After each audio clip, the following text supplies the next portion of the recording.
Whenever I do research or whenever I do consulting with companies, I have yet to find an organization that is stupid enough or myopic enough not to recognize the changes taking place around them. It doesn't matter what the industry is, it doesn't matter what the company is, they all sit there and they say, let me tell you the kind of things that we are facing in this environment. And they, you give them one day, they spend one day telling you of the major changes that they are facing. And then they all turn around and say, we need to respond to these changes. They tell me that, they tell their employees, we need to respond to these changes. And here lies the first problem with managing change successfully. Can you see it? Can you see it? What do people mean when they say, we need to respond to these changes? Have you heard them say that? Have you heard them say the word we?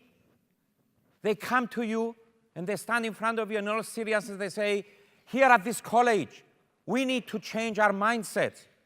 We need to become more proactive. We need to change our attitudes. We need to get out of our silos. Have you heard them say that to you? Yes?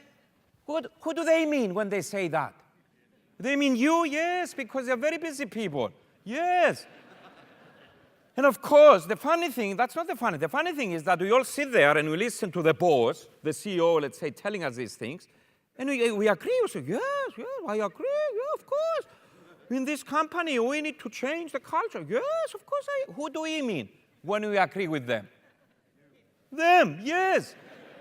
They mean you mean them, and who ends up doing it? Nobody, yes. What do people mean when they say, we need to do whatever?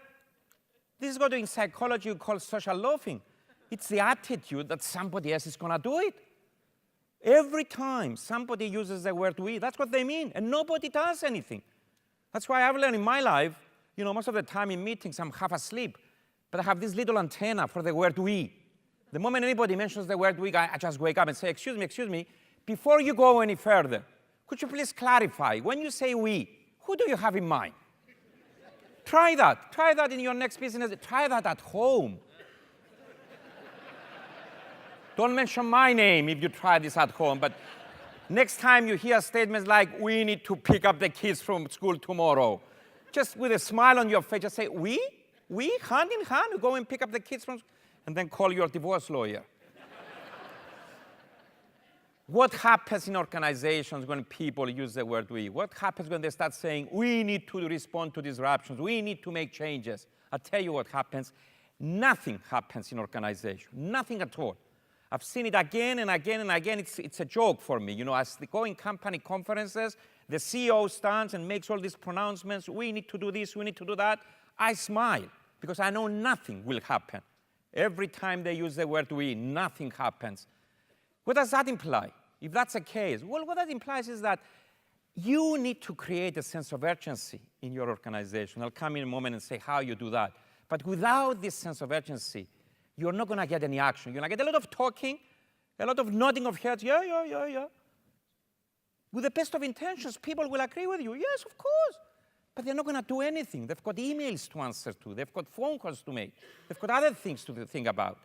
You need to create this sense of urgency. Just to give you one example, one of the standard things I've been teaching to executives all over the world is a very simple idea, which is, look, don't wait to catch the disease to go and see a doctor.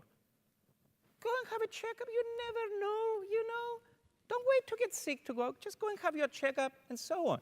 In organizations, this translates to this little diagram. I draw these diagrams to executives. I say, look, a company is doing very, very well, profitable, and then boom, something bad happens. And we get to point B. Point B, we call it a crisis. And when you ask people, given this scenario, when should we question the way we do business? Question doesn't mean change. It means let's think about it, for crying out loud. Let's question the business model, the way you operate. Let's think about it. When you ask people, when should we do it? What do they say? Never at point B, Costas. They always tell Costas.